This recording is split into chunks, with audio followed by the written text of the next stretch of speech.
السلام علیکم ورحمۃ اللہ وبرکاتہ۔ حدیث پاک سماعت فرمائیں۔ بسم اللہ الرحمن الرحیم۔ نبی کریم صلی اللہ علیہ وسلم نے فرمایا، اللہ تعالیٰ قیامت کے دن اسی طرح جیسے ہم دنیا میں جمع ہوتے ہیں مومنوں کو اکٹھا کرے گا۔ وہ گرمی وغیرہ سے پریشان ہو کر کہیں گے، کاش ہم کسی کی سفارش اپنے مالک کے پاس لے جاتے تاکہ ہمیں اپنی اس حالت سے آرام ملتا۔ چنانچہ سب مل کر آدم علیہ السلام کے پاس آئیں گے، ان سے کہیں گے، آدم آپ لوگوں کا حال نہیں دیکھتے، کس بلا میں گرفتار ہیں۔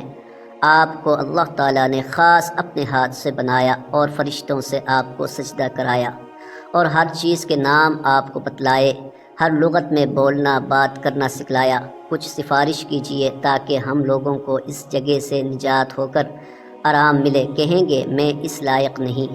ان کو وہ گناہ یاد آ جائے گا جو انہوں نے کیا تھا، ممنوع درخت میں سے کھانا۔ وہ کہیں گے، مگر تم لوگ ایسا کرو، نوح علیہ السلام پیغمبر کے پاس جاؤ، وہ پہلے پیغمبر ہیں جن کو اللہ تعالیٰ نے زمین والوں کی طرف بھیجا تھا۔ آخر وہ لوگ سب نوح علیہ السلام کے پاس آئیں گے، وہ بھی یہی جواب دیں گے، میں اس لائق نہیں۔ اپنی خطا جو انہوں نے دنیا میں کی تھی یاد کریں گے۔ کہیں گے، تم لوگ ایسا کرو، پیغمبر ابراہیم علیہ السلام کے پاس جاؤ جو اللہ کے خلیل ہیں۔ لوگ ان کے پاس جائیں گے، وہ بھی اپنی خطائیں یاد کر کے کہیں گے، میں اس لائق نہیں۔ تم موسیٰ علیہ السلام پیغمبر کے پاس جاؤ، اللہ نے ان کو تورات عنایت فرمائی، ان سے بول کر باتیں کی۔ یہ لوگ موسیٰ علیہ السلام کے پاس آئیں گے، وہ بھی یہی کہیں گے، میں اس لائق نہیں۔ اپنی خطا جو انہوں نے دنیا میں کی تھی یاد کریں گے۔ مگر تم ایسا کرو، عیسیٰ علیہ السلام پیغمبر کے پاس جاؤ، وہ اللہ کے بندے، اس کے رسول، اس کے خاص کلمہ اور خاص روح ہیں۔ یہ لوگ عیسیٰ علیہ السلام کے پاس آئیں گے، وہ کہیں گے، میں اس لائق نہیں۔ تم ایسا کرو، محمد صلی اللہ علیہ وسلم کے پاس جاؤ، وہ اللہ کے ایسے بندے ہیں جن کی اگلی پچھلی خطائیں سب بخش دی گئی ہیں۔ آخر میں یہ سب لوگ جمع ہو کر میرے پاس آئیں گے، میں چلوں گا اور اپنے پروردگار کی برگاہ میں حاضر ہونے کی اجازت مانگوں گا۔ مجھ کو اجازت ملے گی، میں اپنے پروردگار کو دیکھتے ہی سجدے میں گر پڑوں گا، اور جب تک اس کو منظور ہے وہ مجھ کو سجدے ہی میں پڑا رہنے دے گا۔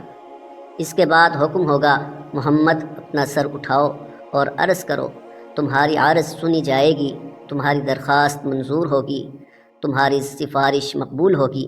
اس وقت میں اپنے مالک کی ایسی ایسی تعریفیں کروں گا جو وہ مجھ کو سکھا چکا ہے یا سکھلائے گا، پھر لوگوں کی سفارش شروع کر دوں گا۔ سفارش کی ایک حد مقرر کر دی جائے گی، میں ان کو بہشت میں لے جاؤں گا، پھر لوٹ کر اپنے پروردگار کے پاس حاضر ہوں گا اور اس کو دیکھتے ہی سجدے میں گر پڑوں گا۔ جب تک پروردگار چاہے گا مجھ کو سجدے میں پڑا رہنے دے گا۔ اس کے بعد ارشاد ہوگا، محمد اپنا سر اٹھاؤ، جو تم کہو گے سنا جائے گا اور سفارش کرو گے تو قبول ہوگی۔ پھر میں اپنے پروردگار کی ایسی تعریفیں کروں گا جو اللہ نے مجھ کو سکھلائے یا سکھلائے گا۔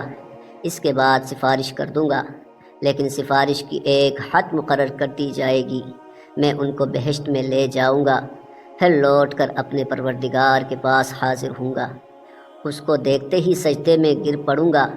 جب تک پروردگار چاہے گا مجھ کو سجدے میں پڑا رہنے دے گا۔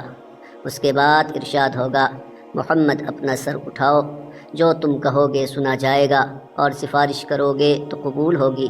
پھر میں اپنے پروردگار کی ایسی تعریفیں کروں گا جو اللہ نے مجھ کو سکھلائیں یا سکھلائے گا۔ اس کے بعد سفارش شروع کر دوں گا، لیکن سفارش کی ایک حد مقرر کر دی جائے گی، میں ان کو بہشت میں لے جاؤں گا، پھر لوٹ کر اپنے پروردگار کے پاس حاضر ہوں گا۔ عرض کروں گا، یا پاک پروردگار، اب تو دوزخ میں ایسے ہی لوگ رہ گئے ہیں جو قرآن کے موجب دوزخ ہی میں ہمیشہ رہنے کے لائق ہیں، یعنی کافر اور مشرک۔ حضرت انس رضی اللہ تعالیٰ عنہ نے کہا، نبی کریم صلی اللہ علیہ وسلم نے فرمایا کہ دوزخ سے وہ لوگ نکال لیے جائیں گے جنہوں نے دنیا میں لا الہ الا اللہ کہا ہوگا اور ان کے دل میں ایک جو برابر ایمان ہوگا۔ پھر وہ لوگ بھی نکال لیے جائیں گے جنہوں نے لا الہ الا اللہ کہا ہوگا اور ان کے دل میں گیہوں برابر ایمان ہوگا۔ گیہوں جو سے چھوٹا ہوتا ہے، پھر وہ بھی نکال لیے جائیں گے جنہوں نے لا الہ الا اللہ کہا ہوگا اور ان کے دل میں چیونٹی برابر یا بھینگے برابر ایمان ہوگا۔